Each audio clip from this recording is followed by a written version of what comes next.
Welcome to Business Talk, presented in collaboration with the University of Rio Grande and the Ohio State University South Centers, from the heart of southeastern Ohio at the University of Rio Grande TV studio. Our goals are simple: promote the University of Rio Grande and the Ohio State University South Centers, as well as advocate local small business and their support organizations. More importantly, promote southeastern Ohio as a wonderful place to live, explore, and learn. There are many different ways you can find us. The University of Rio Grande Cable Access Channel 17, live online at blogtalkradio.com, and on YouTube if you are unable to catch our show live. Introducing our co-hosts, Jason Winters, Mike Thompson, Patrick Dengel. Thank you for tuning in. We hope you enjoy the show. Welcome to Business Talk. We are here at the University of Rio Grande Studios, and it is Wednesday, September 25th. Boy, time flies when you're having fun. You would not believe this. You know, Jason, I've been looking really forward to our guest today. My father made a lot of fine woodworking furniture, and my brother did. And I tried it, and everything turned into an ashtray. So perhaps our... You know, I have trouble believing any of that, Pat, especially the part that your father and your brother were good at it. Yeah, they were. Then what happened? Well, I don't know. You know, I think it skips every third generation. Oh, is that what it is? Yeah. Okay. Our guest today is Professor Eric Matson. Eric is the assistant professor. He's the director of the Fine Woodworking program here at the university. You know, a lot of people in our listening area don't even know we have a Fine Woodworking program. And, you know, I found out about it a couple years ago, Pat. I have a family member, which I'm not going to name, because I always thought that individual was a lot like you. And a class, huh? Well, were they in the home or something? Or not necessarily capable of producing fine wood products. But then he went through our program, and I was over at the house, and I was beside myself, and I was looking at what he had actually created. He created a roll-top desk. Yeah. And there was another curio cabinet of some sort. I don't remember exactly, but I just stood there and I'd look at it, and I'd look at him, and I'd do one of these, and yeah, it was amazing what he learned. Did he actually build it? Yeah. Well, we'll talk about that off campus,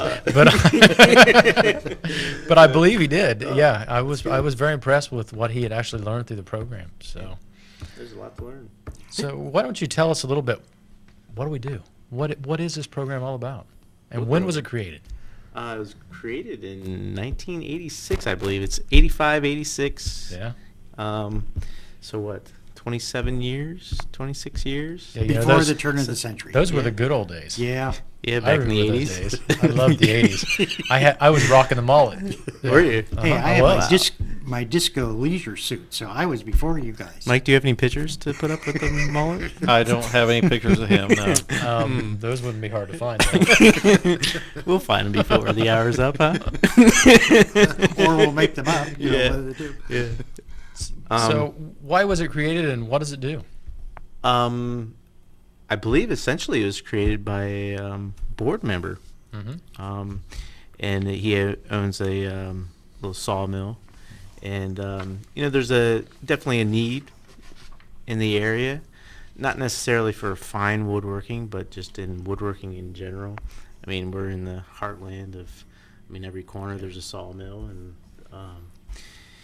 we are abundant with different kinds of trees and different forests throughout southern Ohio. Is that correct? Ohio is about probably the third most diverse for wood products. As far as the tree species.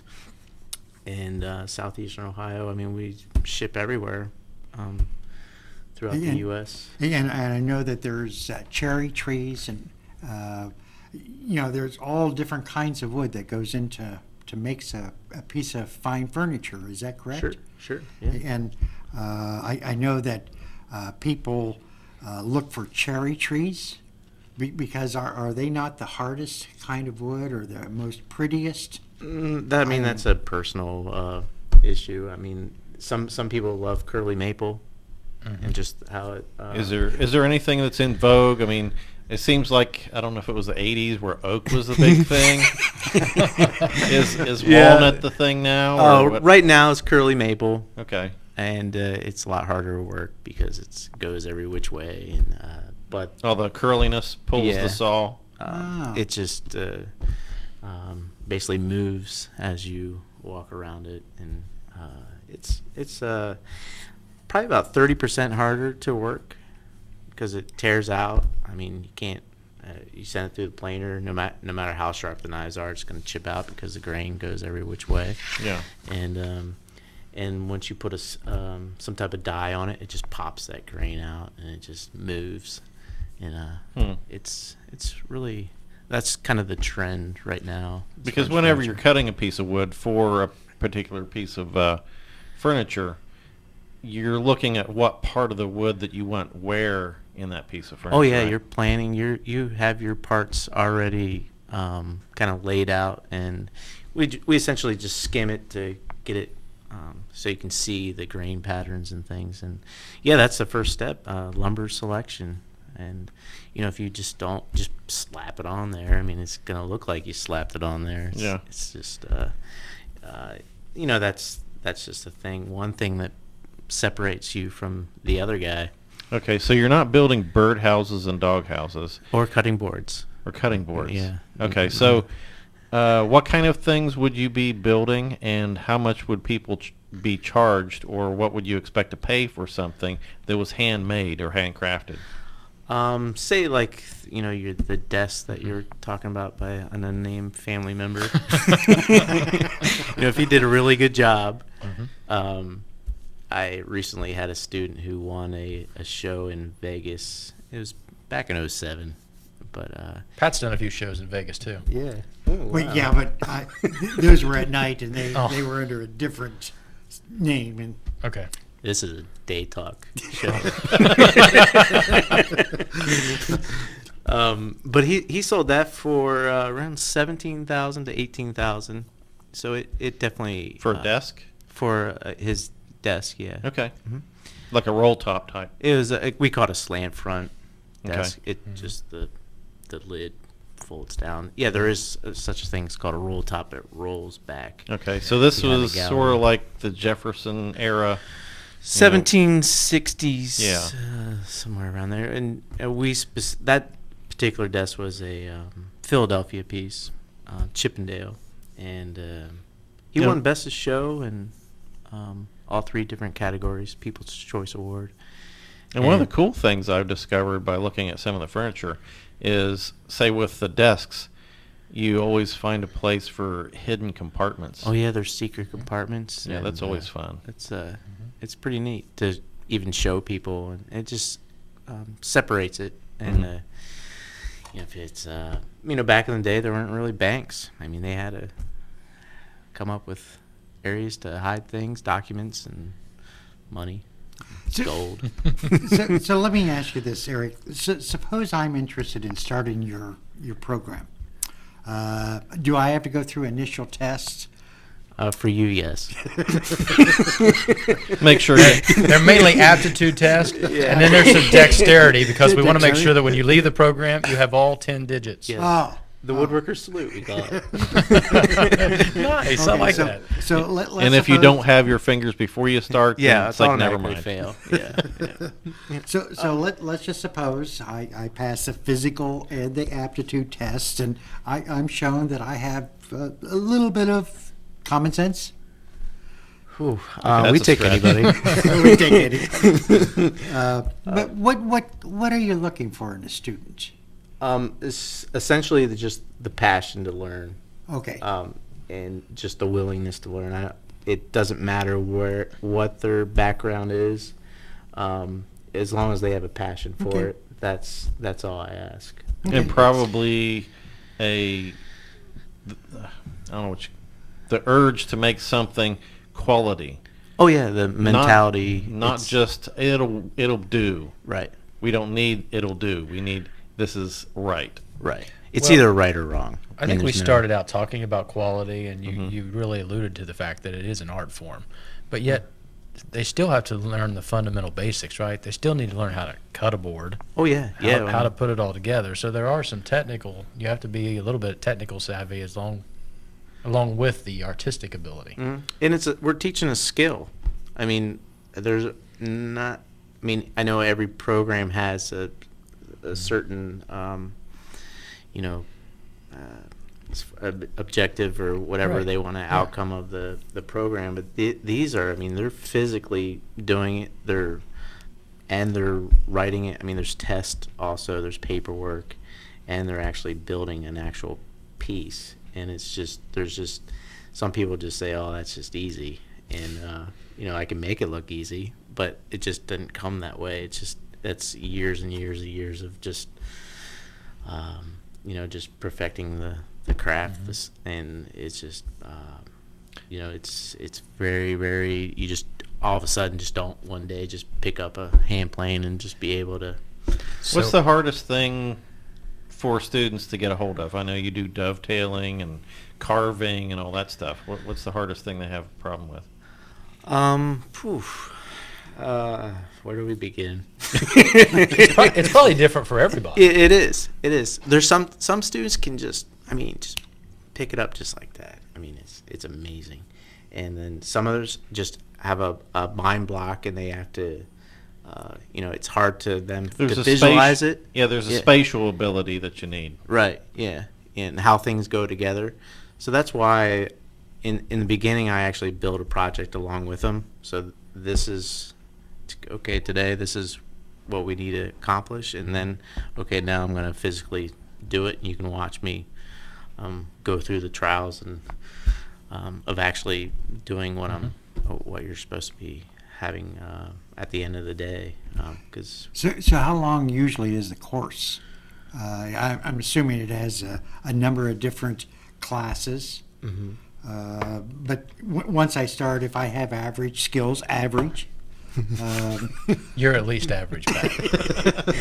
see, good. How long would it take?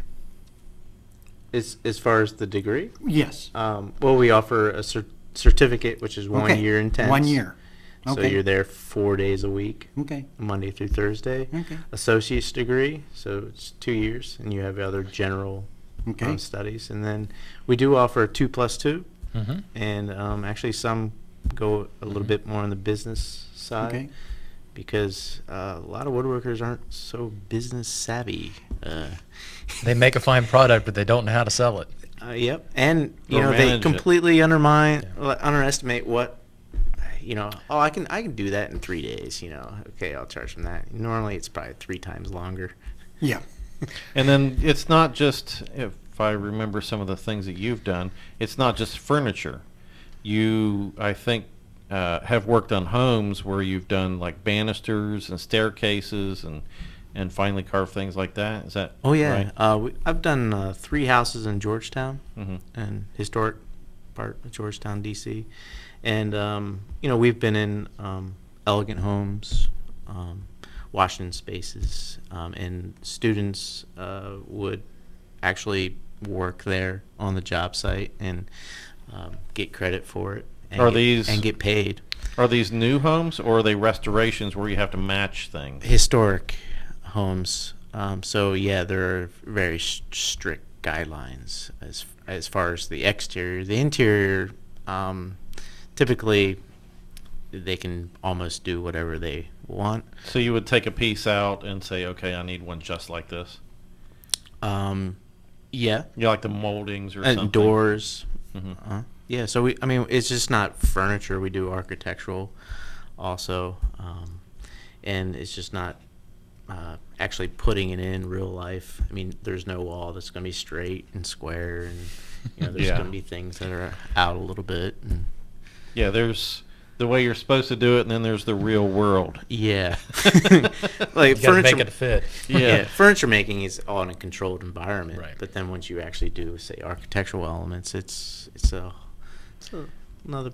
So drafting and CAD systems, if they still have that, are part of the coursework, where you can put down in a 2-dimension a drawing and follow that.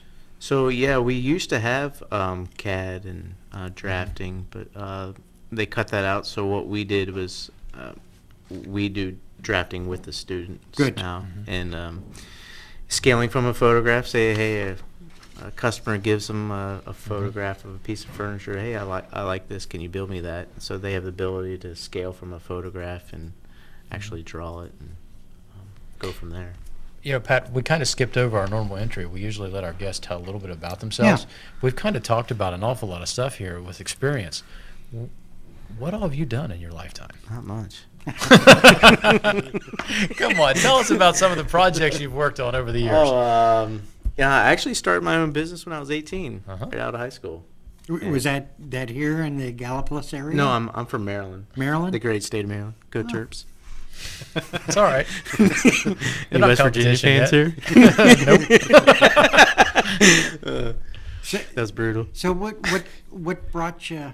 So you started a business So in Maryland. I started my own business. I did actually rustic furniture, and I actually tore down old barns and houses and used those elements and created something.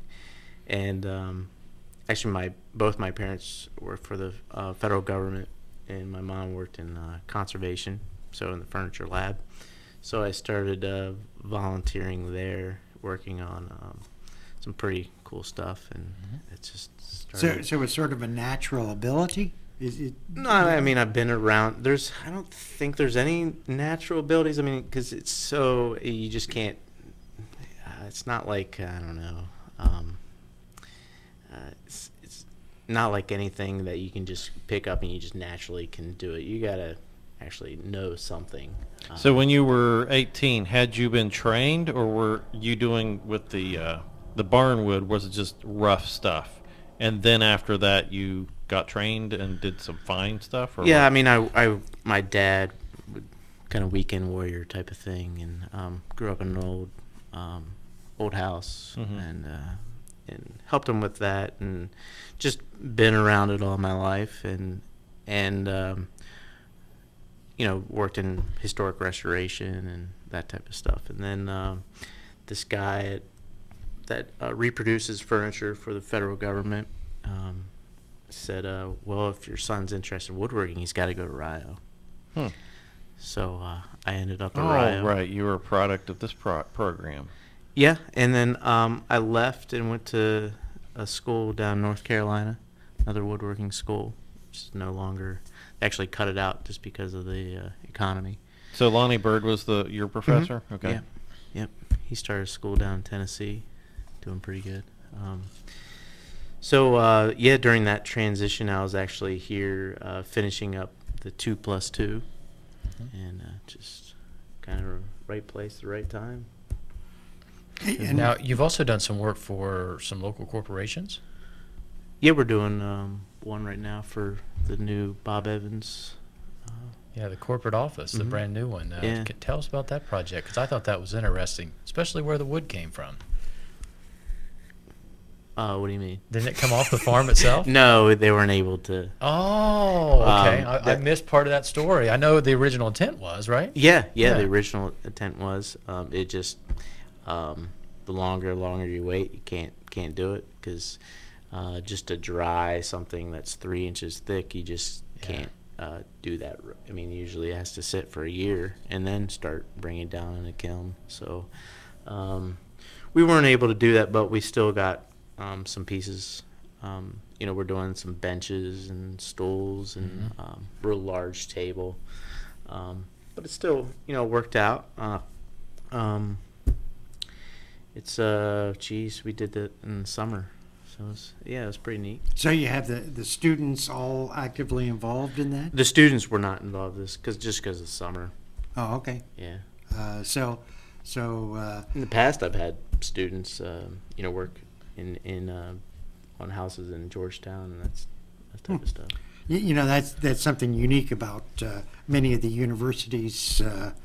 University at Rio Grande Community College, tries to get students to participate. Oh yeah. Sort of a life learning situation and experience, etc.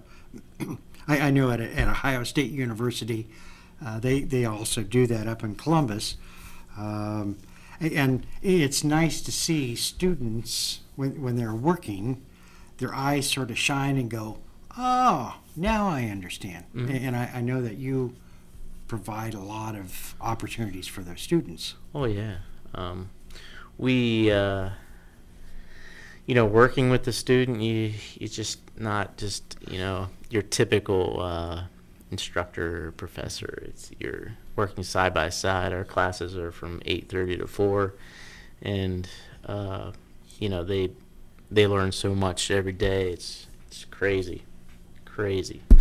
Now you have sort of an outline, or do you adjust it depending upon the abilities of the individuals? In the beginning, we have, say, an actual project that you have to make, and then thereafter, say your second year, we allow them to be more creative and say, if, as long as it falls within these guidelines, say like casework, it has to be a case piece and has to have certain elements, whether it be curved feet or something like that.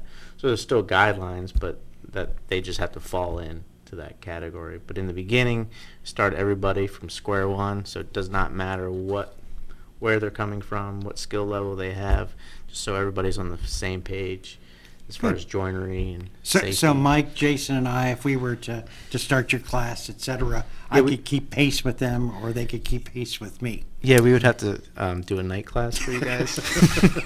Do you offer plenty of coffee? Because we get tired at night. We're old. After 6:30, it's nap time. I want to kind of 6:30, 2:30. Yeah, it's nap time. It is after lunch, so. I do want Do to. you suggest not using caffeine before you carve? Yeah. That depends on how tired you are. Yeah. Oh well. I do want to clarify one thing, because we're talking about something that a lot of people in our area do as a hobby. They go in their That is workshop true. and That they is true. play with the wood. And I know the individual in my family, to be very honest with you, that's what he did it for. He was in a situation where he was about to retire, and this was a wonderful thing. He could hone his skill, so to speak, and he could enjoy his retirement. But that's really not what this program is all about. We've got some very talented individuals who went on to do some pretty spectacular things, right? Oh, yeah. I mean, they're spread out all throughout the U.S. doing awesome work. Where can some of these people expect to go to get a job? Pretty much, I mean, honestly, anywhere they truly want to go. I mean, If I may, you were kind enough to give us some information. Let's see, there was a gentleman, he completed his training, and he's the lead cabinet maker at the Probst Furniture. yeah, Jim Probst. Yeah, he's actually in Hamlin, West Virginia, and Eddie not only works for Jim, but he has his own business also, and I mean he's in the Tamarack, which is I mean that you just can't get in there. It's a juried. He actually does belt buckle belt for some golf manufacturers. And he's doing a lot of different things for himself. Don't we have, this may be a rumor, but I heard we had one of our graduates is working for a yacht company, building custom cabinets in a yacht or furniture in a yacht that's Josh. in the Bahamas? Yeah, well, actually we have two. Corey, he's actually, believe it or not, is in Kansas. There's no yachts in Kansas, are there? Right. Okay. But they're building the interiors there. And Wow. yeah. Okay. Yeah. And you talk about crazy. I mean, it's just the interiors are all there's no straight lines. So yeah, and then Josh, he's actually last I heard he was actually on St. Thomas in the Virgin Islands. He was in Florida, but now he's in the Virgin Islands. There's big money. I mean, we're not talking like say Josh. Last time I talked to him, he's like, yeah, we're working on an $85 million home, and yeah, we had to go in and rip the other guy's work out because the homeowner didn't like it. You know, I mean, that's just it's a different and it's a different I understand. Yeah. lifestyle and tax bracket and You know, everything else. sometimes college is getting expensive for first timers, and then the non-traditional and the traditional students and things of that nature. Are there any scholarships that you have available? Any opportunities? Oh yeah. Every year we're trying to get more money for the students. There's WMIA Woodworking Machinery. They give from anywhere from $1,000 to $5,000. Then we have some local ones. Western Ohio Woodworkers Club out of Dayton. They're actually one of the largest clubs in the U.S. If anybody watches, on the weekends, the TV shows, it's called American Woodshop. Scott Phillips, Mm-hmm.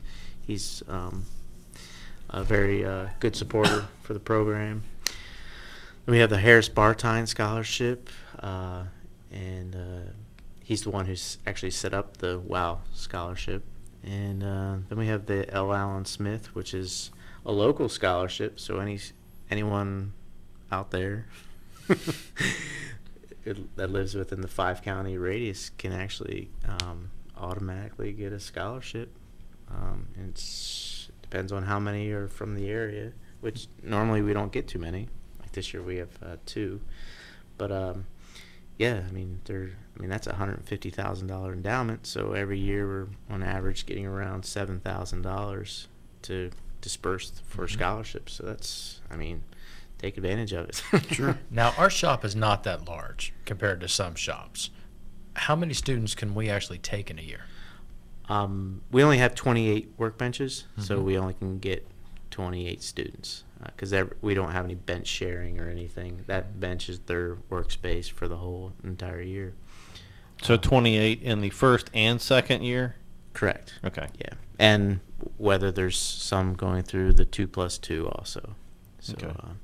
28 is the max, which that is a large class.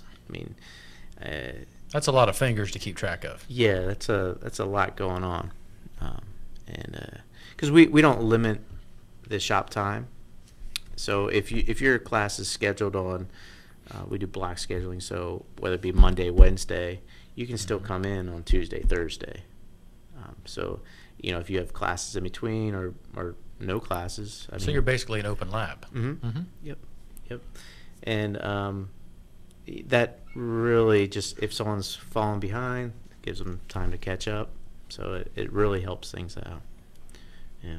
It's my understanding that the Fine Woodworking shop, or the program, is renowned this side of the Mississippi, or can we say it's renowned throughout the United States? We're known, and it's just one of those things that just it has to be a perfect fit for them, and because there's a lot of other woodworking schools out there, and there might be more geared to the hobbyist, and there's others that don't offer actually associate's degrees or certificates. There's just that's just Very technical and arts related. Yeah. Yeah. So yeah, we do student competitions, and normally, every time we've been to Vegas, we've won. And most people don't win when they go to Vegas. Yeah, that's right. Yeah. Right? Well, Eric, I want to thank you very much for coming. I know that interested individuals, they can contact the University of Rio Grande Community College. You can find a lot of useful information on www.rio.edu. I know that this is one of the premier programs at the university, and that you've had a lot of opportunity to help a number of people. Yeah. So we want to thank you for sharing that information. Well, thanks for having me. Is it over so soon? It's almost. Just Almost. about. 5 seconds. Wow. I again thank you. I'm Patrick. I'm Jason. I'm Mike. I'm Eric. Thanks for watching.